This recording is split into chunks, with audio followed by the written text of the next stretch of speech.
Hey, you guys, and welcome to American Culture. They just told me to go ahead and put the camera in landscape mode, and that'll work out better for me. And so, if I look all over the place, I'm not cross eyed, you guys. I just don't really know where to look at just yet because it's not sitting up straight. Those of you who have been following me for a little bit know that I'm on this journey to become a fashion designer, but I also make my little videos about life and the Bible. And today, that's what we're going to talk about. God made us fearfully and wonderfully made, and you have to know some of the characteristics that He put into you are the fruits of the Spirit: to be patient, to be kind, to be generous, and faithful, and so forth. And so, anytime that you describe yourself as something other than that, God didn't do that to you. You're doing that to you. And so, today we're going to discuss when we claim things like I'm anxious or I'm mad. What I've come to realize is God kind of set me away from people for a while.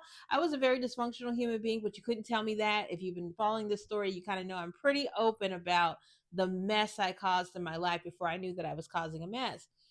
One of the things was is that I was very anxious and I got mad all the time. And when I did get mad, I shut down and I ran away. Now, probably because I was used to being abandoned, whenever people got upset, they just didn't talk about it. They just kind of ran off, and that's what I did.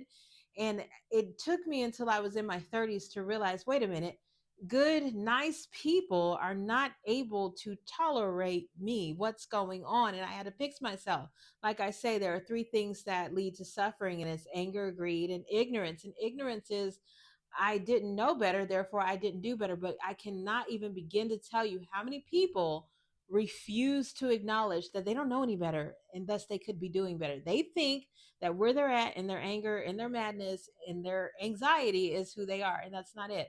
And so today, like I said, I want to discuss anxiety and being mad. Number one, the definition of anxiety is that I'm worried about either now or the future. If you had the money, if you had the resources on all this other stuff, you wouldn't be anxious. If you loved you for you in every way, shape, or form, you wouldn't be anxious. And I was explaining this to somebody the other day. For example, if they were to come to someone and say, hey, I want to start a business, I want to do hair. If a person was to go to them and be like, oh, that's nice, but are you sure about that? Because people want their hair to be done nice. You don't want to get a client, mess it up, and then all of a sudden, you got bad reviews.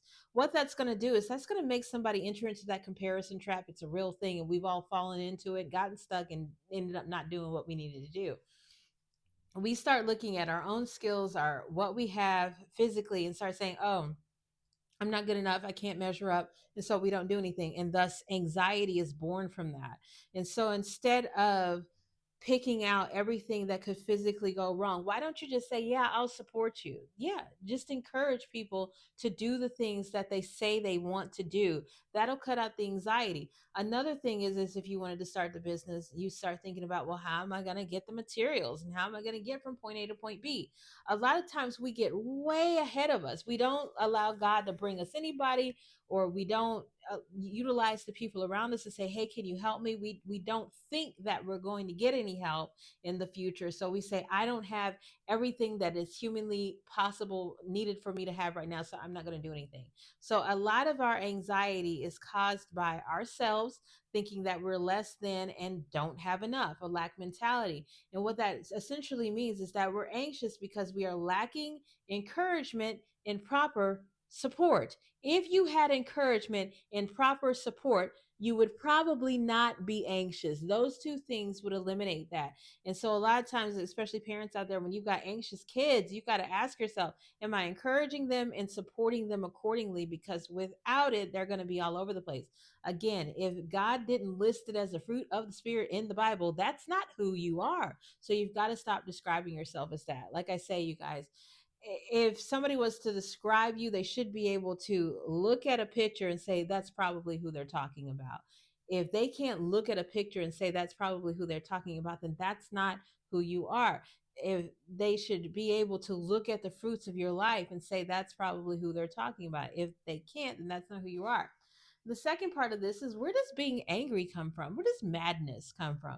Like I said, you guys, madness is basically crazy. It's when you are not seeing the outside for what it is, rather, you've defined it as such and you're reacting accordingly. But I was trying to explain to somebody the other day, there are many steps before you get to mad. In fact, a lot of times the reason why we get mad is because you got to go back to those 2-year-old days when the kids are like, no, no, No, the only reason why they do that is because they recognize that no, and being negative is what gets them a response. And as we grow older, we kind of live in that. A lot of times, again, there's no real encouragement or support. Nobody rallies around the good stuff. But boy, be negative, boy, get on somebody's nerves, and suddenly you can have conversations all day.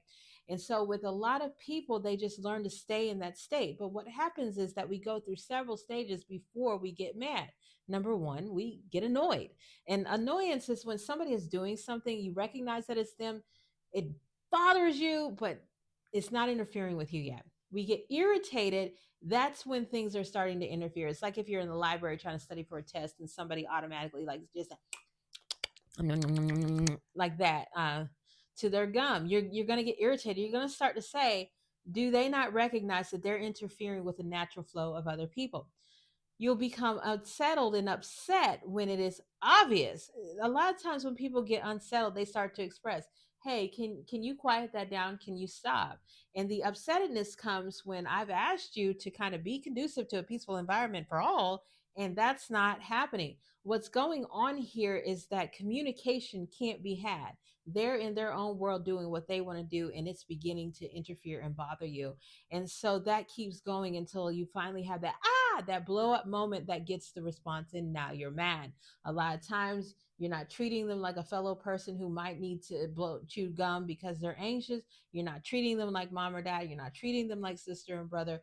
They're just this person who could care less about the way that you feel, and you're going to make them know that. And so, again, that's not a part of who you are. Being mad isn't it. If you could just be happy and the problem go away, then that's not who you are. I'm 4'11", 5 feet on a good day. I am an African American female. I'm a nurse. These are all characteristics that don't change regardless. That's a part of who I am. You can describe me as that. If it's something that changes on a dime with your emotions, that's not who you are. And it's imperative that we start recognizing these things like being mad, like being anxious as an emotion that will go when you get yourself to a happier, more stable position. Meaning, once you learn how to manage these emotions, learn where they come from, and can give them the antidote to madness is proper communication. The antidote to anxiety is encouragement and support. And so, if you grow up in an environment that's encouraging, supportive, and communicative, chances are you're not going to grow up to be a mad and anxious person. But again, instead of owning these characteristics and saying, this is who I am, because it's not, figure out what's actually causing them. Anxiety is because somebody has attached negativity to physically what's going on with you, what you look like, what you're capable of, or the future, how you're going to make stuff happen. And madness comes when there's a complete lack of communication. I have expressed that I'm annoyed. I've expressed that I'm irritated. It's like you don't care. And now I'm doing the one thing that people respond to. I am screaming and yelling. The antidote, again, to these things is to foster an encouraging, supportive environment filled with communication, and these things will go away. Have a blessed day, you guys.